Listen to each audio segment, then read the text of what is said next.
દર વર્ષે 21મી જૂનના દિવસે આંતરરાષ્ટ્રીય યોગ દિવસની ઉજવણી કરવામાં આવે છે. આ વર્ષે 11મા આંતરરાષ્ટ્રીય યોગ દિવસ નિમિત્તે કચ્છમાં જિલ્લા કક્ષાના તેમજ તાલુકા કક્ષાની ઉજવણીને લઈને જિલ્લા કલેક્ટર આનંદ પટેલની અધ્યક્ષતામાં સમીક્ષા બેઠકનું આયોજન કરાયું હતું. જિલ્લા કલેક્ટર આનંદ પટેલે અધિકારીઓને માર્ગદર્શન આપતા જણાવ્યું હતું કે આંતરરાષ્ટ્રીય યોગ દિવસની ઉજવણી દરમિયાન જનભાગીદારી ખૂબ જ જરૂરી છે.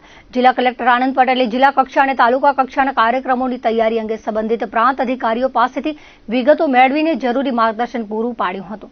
યોગા કોચ અને પ્રોટોકોલ મુજબ જ યોગ દિવસની ઉજવણી કરવામાં આવે તેમ સૂચન જિલ્લા કલેક્ટરે કર્યું હતું. ભુજના પ્રાંત અધિકારી ડોક્ટર અનિલ જાદવે કચ્છના જિલ્લા કક્ષાના કાર્યક્રમની ઉજવણી અંગેની તૈયારી વિશે કલેક્ટરને અવગત કરાવ્યા હતા. કચ્છ જિલ્લા કક્ષાનો કાર્યક્રમ આરડી વરસાણી હાઈસ્કૂલ ભુજ ખાતે યોજવામાં આવશે.